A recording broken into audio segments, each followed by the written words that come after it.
ஓ முருகா, வெற்றிவேல் முருகா. வேலுண்டு வினையில்லை, மயிலுண்டு பயமில்லை.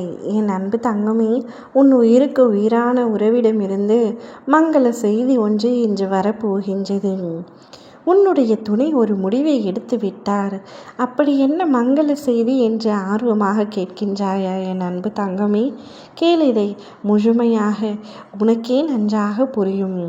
உயிருக்கு உயிரான உன்னுடைய 6 உயிரை பிரிந்து கஷ்டப்பட்டு கொண்டிருக்கின்றாய், தவித்து கொண்டிருக்கின்றாய். எப்பொழுதுதான் அவருடன் சேர்வேன் என்று ஒவ்வொரு நாட்களையும் விரல் விட்டு எண்ணிக்கொண்டிருக்கின்றாய். எத்தனை மனபாரம், எத்தனை கஷ்டம்.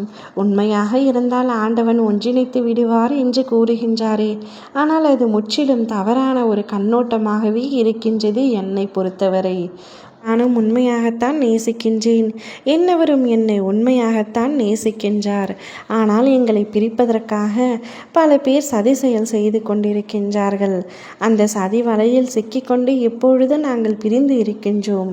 இதற்கு ஒரு முடிவு கிடைக்காதா, இதற்கு ஒரு முற்றுப்புள்ளி கிடையாதா என்று வினவிக் கொண்டிருக்கின்றாய். தங்கமே, அனைத்தையும் விட்டுவிடு. நீ உன் துணையிடம் சேரப்போகின்றாய். உன்னுடைய துணை உன்னிடத்தில் வருவதற்கான முடிவை எடுத்து விட்டார். இத்தனை நாட்களாக உன்னை பிரிந்திருந்த அவர் இப்பொழுது மனம் திருந்தி, மனம் வருந்தி, நீதான் வேண்டும், உன் அன்பு தான் வேண்டும் என்று உன்னை தேடி வரப்போகின்றார். உன் வீட்டு வாசலில் வந்து தவம் காக்கப் போகின்றார். உன்னை தெரியாமல் விட்டு சென்று விட்டேன். வைரமான உன்னை நான் தொலைத்து விட்டேன்.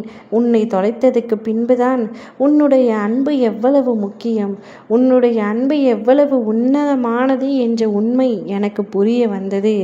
இப்பொழுது நீ இல்லாமல் என்னால் வாழவே முடியாது என்ற சூழ்நிலை கூட வந்துவிட்டது. நான் செய்த தவறை மறந்து மன்னித்து என்னை ஏற்றுக்கொள் என்று உன்னுடைய துணை உன்னை தேடி வந்து கூறப்போகின்றார். அவரை பிரிந்திருந்தாய். எதற்காக பிரிந்திருந்தாய்? அவர் செய்த தவறுகளுக்காக. உன் மீது உண்மையான அன்பு இல்லை என்ற உண்மையை நீ புரிந்ததற்காக அவரை பிரிந்திருந்தாய். ஆனால் நீ பிரிந்தவுடன் அவருக்கு அனைத்தும் புரிந்துவிட்டது. நீ எவ்வளவு முக்கியம் அவருடைய வாழ்க்கையில் என்பதனை அவர் இப்பொழுதுதான் புரிந்திருக்கின்றார். கவலைப்படாதே. உன் வாழ்க்கை இப்படியே சென்று விடுமா என்று கேட்டாய் அல்லவா? நிச்சயம் இல்லை தங்கமே. வாழ்க்கையில் சில பேர் முன்னாடி நீ முன்னேற வேண்டும் என்று வேண்டி நிற்கின்றாய். என்னை உதாசீனப்படுத்தியவர்கள் முன்னிலையில், என்னை ஒரு ஆளாக கூட மதிக்காதவர்கள் முன்னிலையில் வாழ்க்கையில் உயர்ந்து காட்ட வேண்டும்.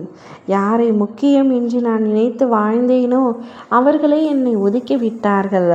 அவர்கள் என்னை திரும்பி பார்க்கும் அளவிற்கு எனக்கு ஒரு வாழ்க்கையை கொடுமுருகா என்று நீ கேட்டு வேண்டி நின்றாய் அல்லவா? நிச்சயம் அதற்கான காலம்தான் இது. உன்னை புறக்கணித்த உன்னவரே உன்னை தேடி வரக்கூடிய காலகட்டம்தான் இது. உன்னுடைய அத்துணை வேண்டுதல்களும் இனி ஒவ்வொன்றாக நிறைவேற காத்திருக்கின்றது. என்னிடம் நீ வைத்த கோரிக்கைகள் அனைத்தும் நிறைவேறப் போகின்றது. இன்றே அதற்கான மங்கள செய்தி உன்னை தேடி வரும். ஓம் முருகா, வெற்றிவேல் முருகா.